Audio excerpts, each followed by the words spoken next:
All right, so what we're going to be making today are Swiss Chard Fritters, and so obviously you need Swiss Chard for that. So want about roughly 14 ounces or so, 14, 16 ounces of Swiss chard after you remove all the ribs from the leaves. So that's what I'm going to start doing first. Just throw them in my bowl here.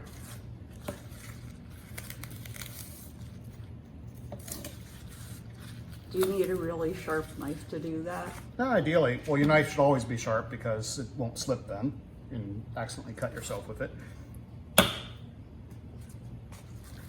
But let's see. So easiest way is to fold them over and just cut along the spine here. You make it look so easy. Smaller ones, thank you.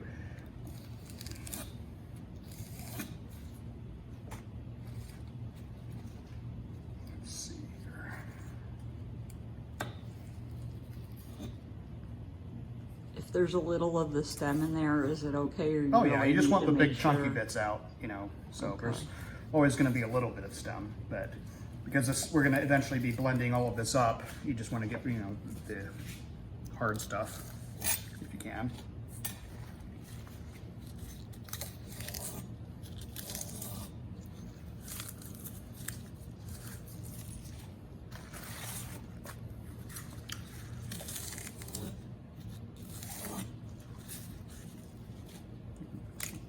Out of there.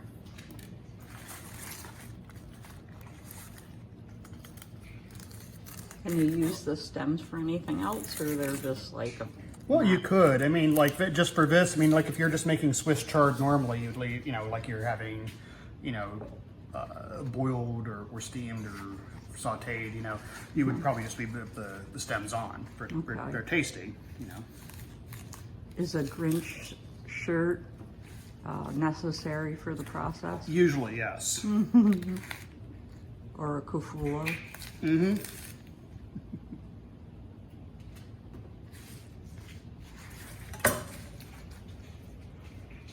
So how, did you have just one bunch of the chard, or did you have... Well, this was I grabbed about 3 bunches in the grocery store.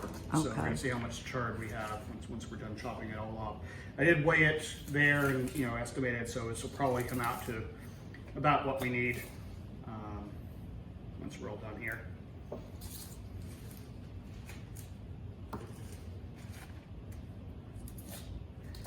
like that. I don't have to worry about the stem very much on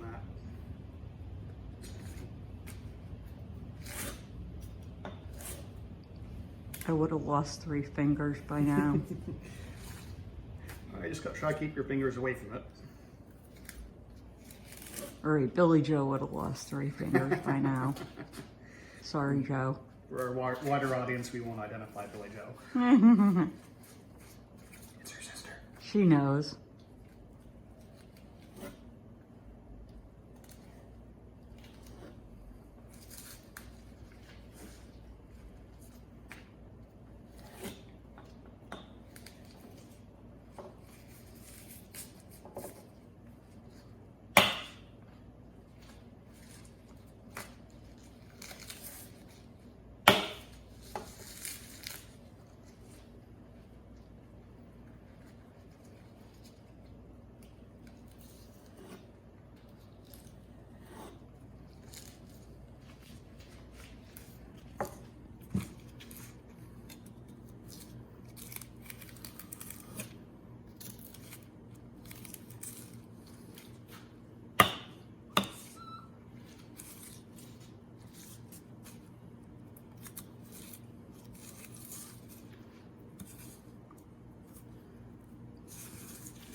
Alright, so then we can get our scale and see how much we have.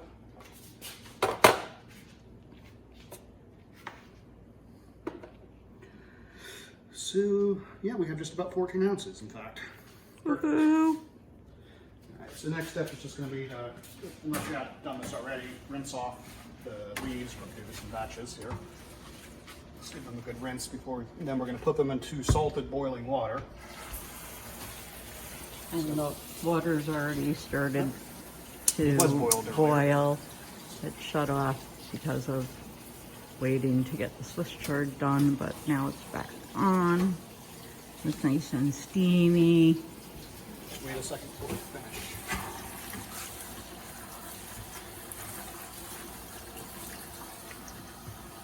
Boiling. Are you using Purell today?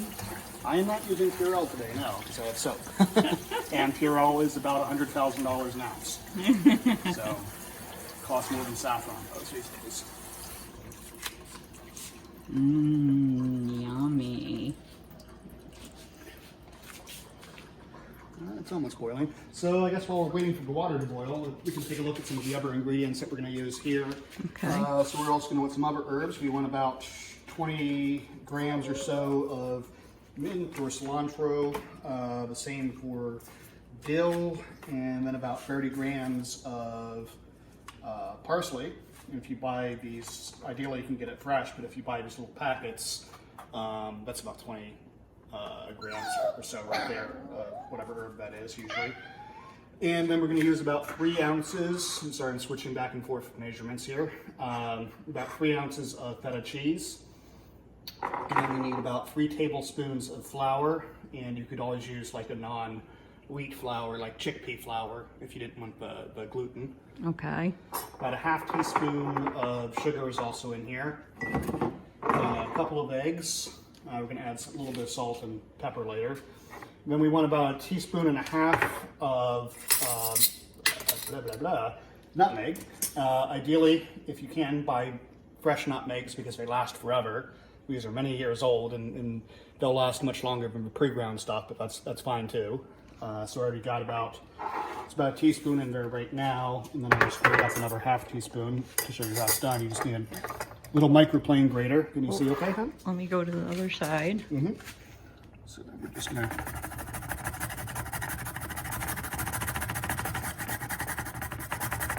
And seriously, what kind of pressure do you use so you're not grinding your fingers? I mean, I'm just pushing down a little bit, not too hard.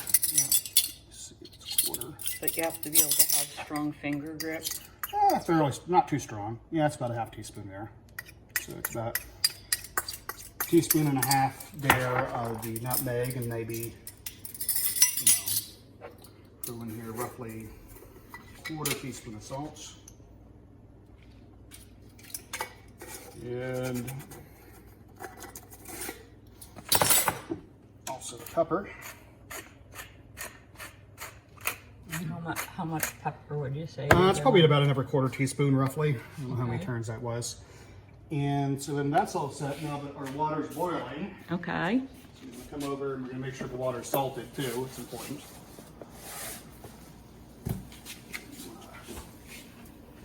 basically we're just looking to wilt this stuff, essentially. Hope this is big enough. So you're just wilting it, it's not going to get mushy. Well, it'll get a little mushy, but not too mushy. We're going to put this on for about 5 minutes. Okay. Where does this dish come from? This is actually a Middle Eastern dish, specifically well, it's a Middle Eastern dish. It's from a cookbook called Jerusalem. It's all about the recipes from Jerusalem and from a restaurant of the same name. So we're just going to let that sit. I'm going to grab a lid to stick on that.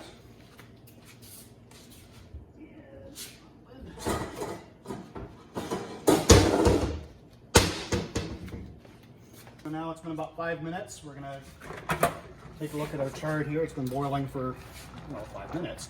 So it's nice and soft. What we're just going to do is take it out and strain it.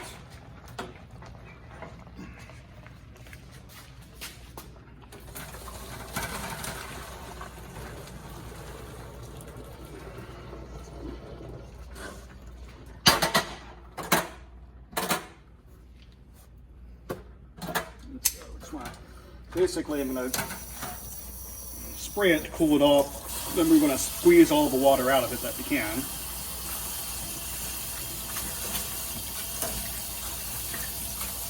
So is this like a whole dinner entree? No, I mean it's really just going to be like a like an appetizer sort of thing or a snack.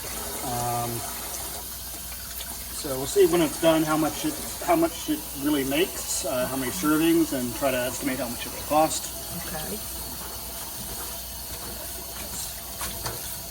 We won't burn our hands.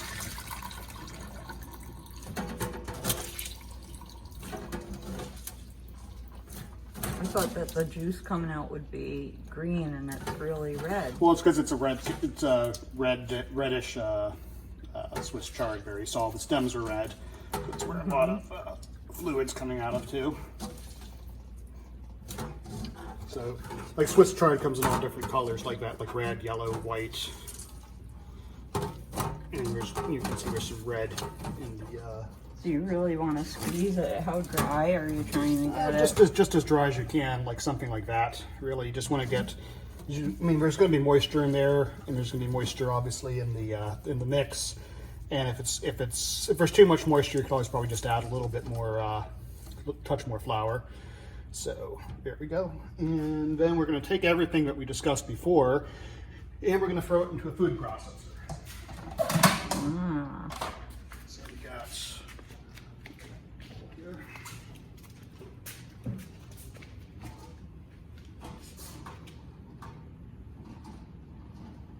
Are the alligator heads necessary to do this dish? Not necessary, but we're just kind of keeping an eye on things. It helps if you have them.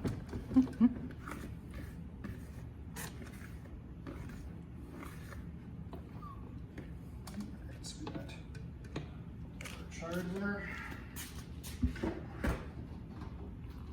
Pieces.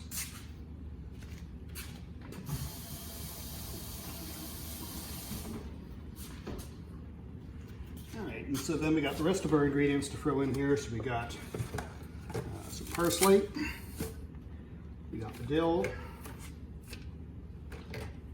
You don't have to cut the stems off the dill? Not really, no. I mean, I also don't have as much as I would like, but it'll all blend up together. Might take up this one big stem here, because it's going to be maybe a little too hard. And then we got our cheese, a couple pieces here, easier. We got our flour, nutmeg, salt, sugar, salt. I already said salt and pepper, and a couple of eggs.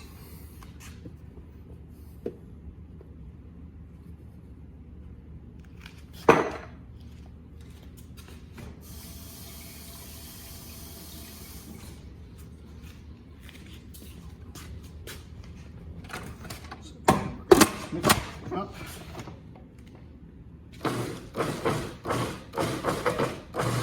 So what's the key on how you do the food processor with pulsing it versus just like letting it go Well, full I'll just let it blast? go in just a minute. I'm just trying to get everything blended up a little bit first, and then.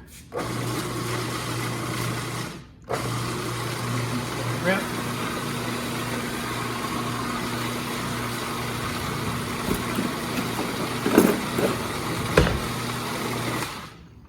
So you're not doing it on a high speed. Well, is there's that only the one low speed usually on a food processor.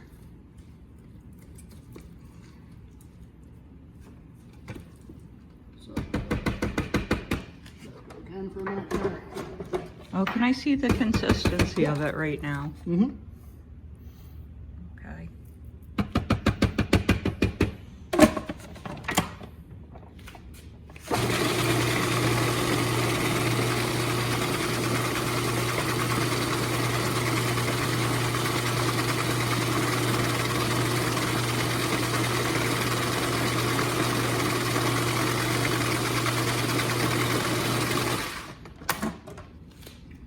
That's all done.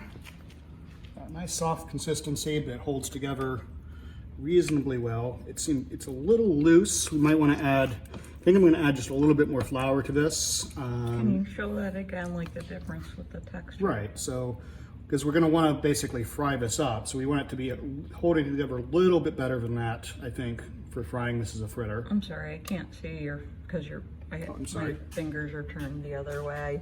Maybe if I do it up there. Okay, now. You can just see it's a little soft, I think. A little bit too wet. Okay. So we're just going to add maybe another tablespoon of flour into this. So it's mostly a vegetable fritter, not like a flour fritter, so you want to minimize as much as possible, but we'll just see what we can do. It smells so good already. Yeah. And then once you start frying it, you might have to adjust things and say, oh, I need a little bit more even than I had. So we'll have to see once we start frying it up. Where's the cook? There he is.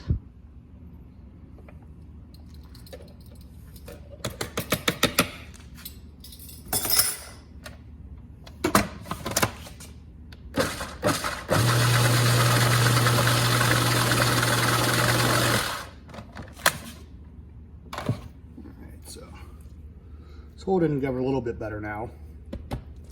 Not too much stiffer, but a little bit. We're going to let this sit while we heat up the oil, and it's going to firm up a little bit anyways. Oh, okay. And actually one thing we can do is we can put it into the fridge to let it firm up while we're heating up the oil. And that way it'll be a little bit more solid when you slip it in. So, all right, so we made a small mistake in putting this recipe together, which is what happens sometimes in cooking. The cheese accidentally threw in with everything isn't supposed to go into that. We were just supposed to fold it in. So it's not quite coming together yet, despite being in the fridge. So what I'm going to do is I'm going to add another egg yolk to this to help bind it together.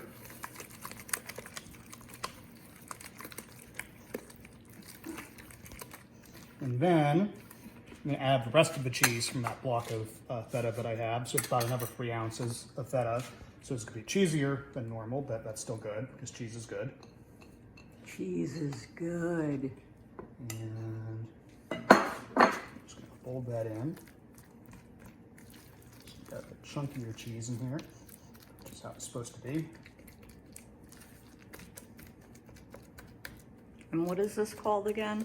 They're just like fritters, just a fried vegetable fritter. It just happens to have Swiss chard in it. You could do spinach too, though chard's a bit more flavorful.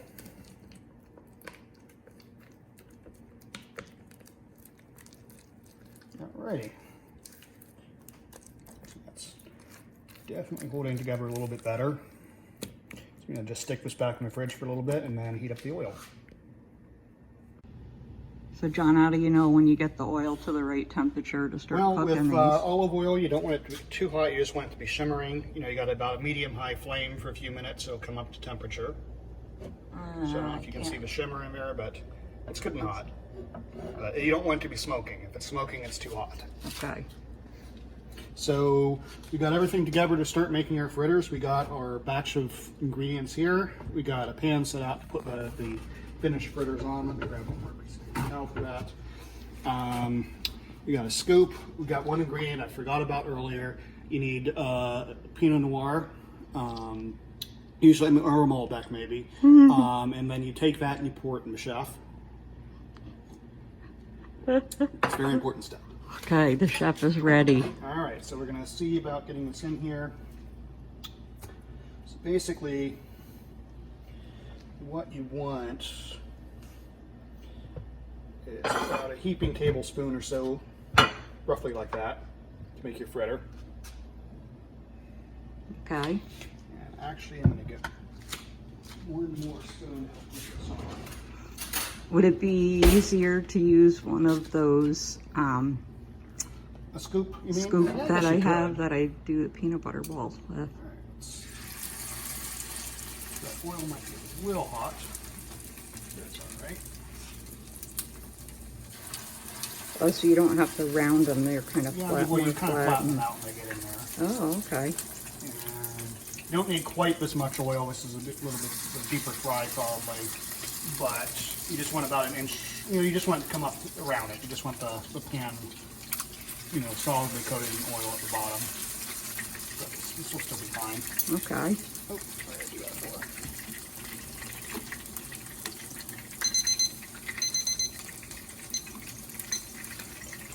So we're just going to let them sit for about roughly 1 or 2 minutes, probably about 2 minutes on one side.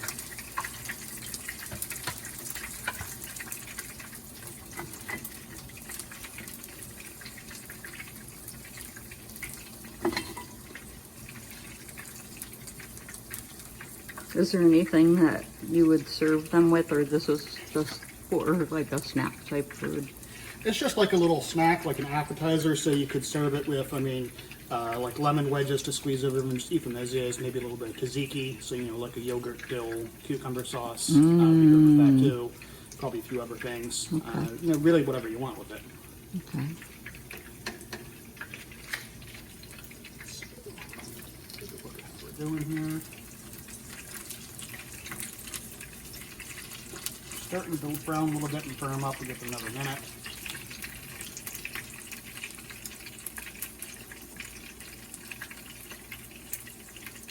So like making a pancake where you have to Yeah, have yeah, it basically. brown It's on like one a pancake. side. You know, anything like this sort of, you know, it's the same thing. You want it searing, or not really searing. Not in this. Pancake is more of a sear. But yeah, you want it to cook on the bottom and then flip it over and cook it on the top. So it's feeling pretty solid here. Turn them over. The other reason to use a little bit less oil is a little bit less, you're not going to have as much splatter in here. So this pan probably definitely has a little bit too much oil in it, but it's all right.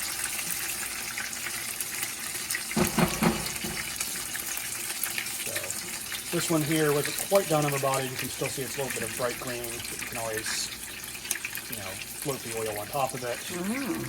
Okay. So, like with anything, when you're cooking something like this, you're frying, you know, like a little fritter or something of this sort. You know, usually the first batch is the first set you do is not going to be the best, because you know, you just, as you're going, you're learning, you know, what the temperature of the oil is like, what the how it works with the consistency of the ingredients, etc. So the next ones you'll get a better feel for, like how long to leave them in, how to turn them over once they're all done.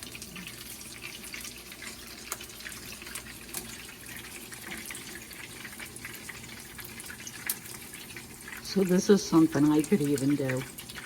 Yep.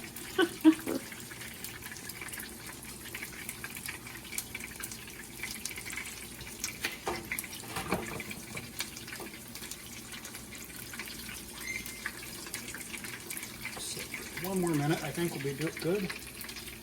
And the chef needs to be Refuel. refueled.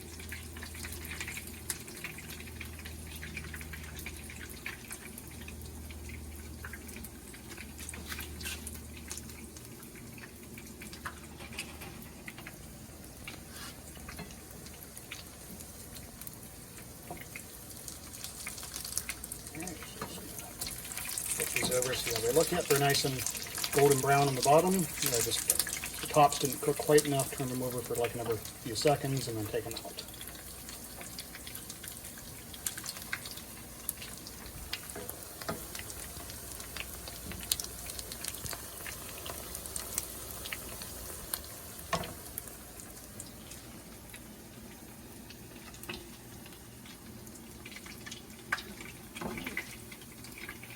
Taking out from our foil, the paper towel.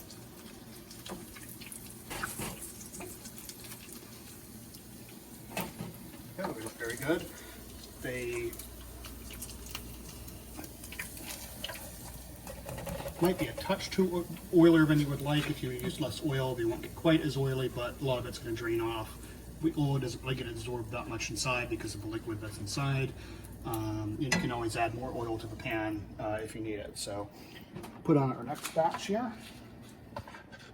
Let's see how many we get.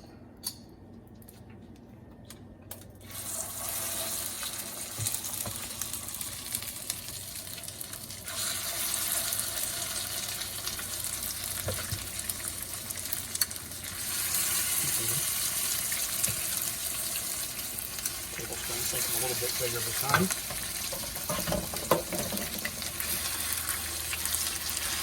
Push them down.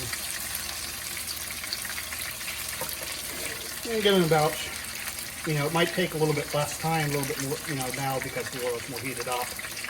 But about maybe 2 minutes on the side. It's good to like just have like looking at like a timer or something, or the clock, just to, you know, be aware of how long they've been in there, and watch them. You know, see if it starts to smell like it's burning, or look like it's burning, or anything like that. So you can always, you know, adjust the temperature up and down, things like that. Move it off the heat for a few minutes. How high do you have the heat on? It's about medium high on the gas range. So, actually, I want you to look down at the flame to see where a medium high flame is. So, it's not the biggest burner on the stove. So, like, you know, here's low, here's medium, here's medium high, here's high. So you want about a medium high flame. Okay. And you don't want them like flattened out like a paper thin. No, I mean, we're going to be chunky. We're going to be, you know, a little bit. They're going to be like this when they're done. Ah, okay. And how long do I have to wait to eat one before I don't burn my mouth? I let them. It still felt a little hot to me, so I'd let them sit for a minute or a couple minutes. I mean, you want to try to keep them warm, so if you're trying to serve them all at once, you know.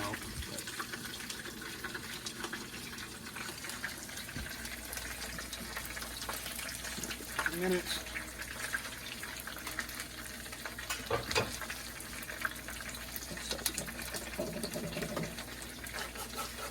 A little hot.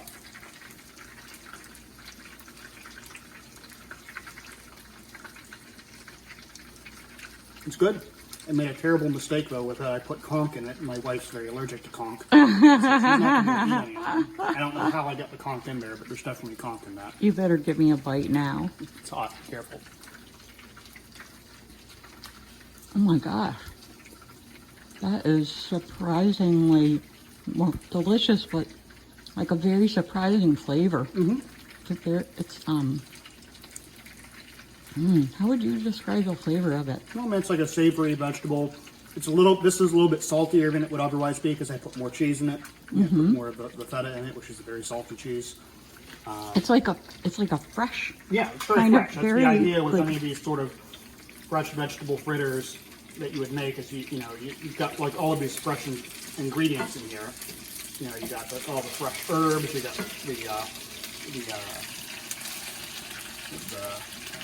just another minute. That's all right. You got the fresh chard or spinach, whatever you're using. Those got turned a little bit too fast, but that's okay. And it's not dry at all. It's No, nice no. and moist in the It's- middle. I think of fritters like being dry. Well, then you don't want to over fry them like anything like this. Since you see, like in the middle, it's still all green in there. And that's with frying anything. One, you don't want the oil too hot to burn it, or too low because then it won't cook properly. It'll seep in. Okay. And so, in something like this, or anything, fish, chicken, vegetables, or frying like this, the steam pressure from inside, there's all this water in there. The steam pressure is pushing the oil out. It's keeping the oil from coming inside. Okay. So, I mean, that's what fried food essentially is. The outside gets fried and crispy, and the internal part is more steamed than anything else. So, if it's like, it's like you have fried chicken and it's really oily fried chicken inside, that means it was overcooked. Or the oil was too cool, and therefore by the time it was done, it absorbed all the oil in. Ah, okay. Are you going to share that? Mm-hmm. Thank you.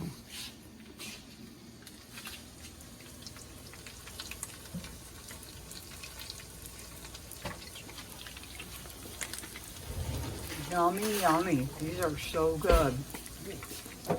Yeah. They look like now that they're dry.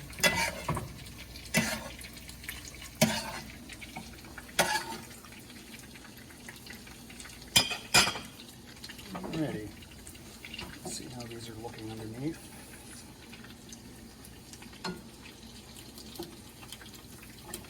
Nope, that was not enough. Let them go for a little bit longer. Another minute. So instead of flipping it back over, you're just going to throw the oil on top? Yeah, a little bit. I mean, I'm just just because it's a little fragile. I wasn't paying attention at the time, and so I flipped it too soon.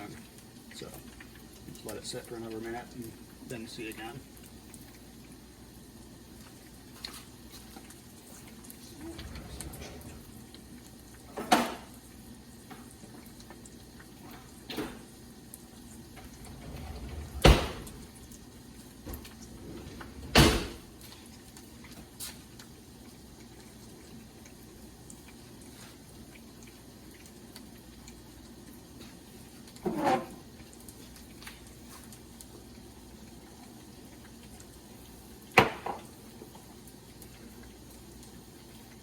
This is the kind of thing that there's so many little techniques to doing it that, you know, you could try and follow a recipe and it tells you things that are basic, but it doesn't always give you all the little details to have it come out It's the good, best. like for certain things to watch the technique of how something is done. You know, like Alton Brown was always really good about that, and some of the others, Jamie Oliver, and a lot of those guys, especially in their early work.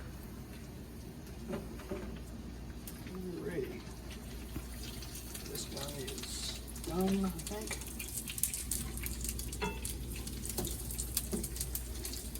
Just flip over again for another moment.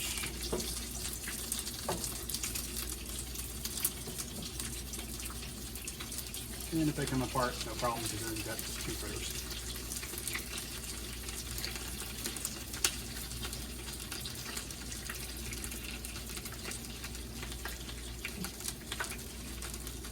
Should they really be served hot instead of Yeah, ideally cold? you want to serve these hot and eat them right away.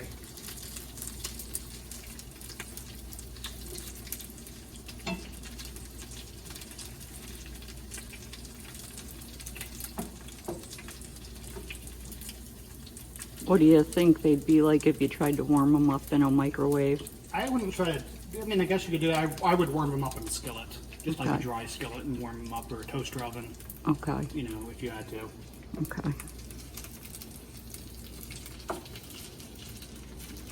Cut my tie off anyways.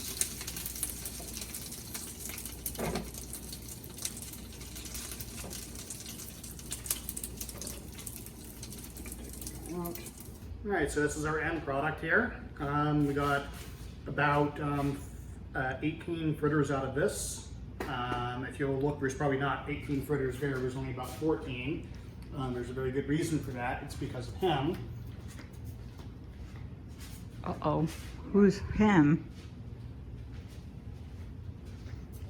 Mookie here.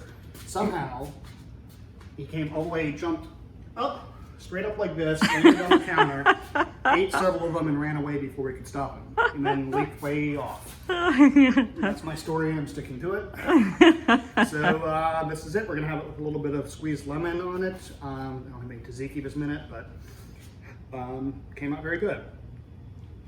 Thanks, John. Mm-hmm.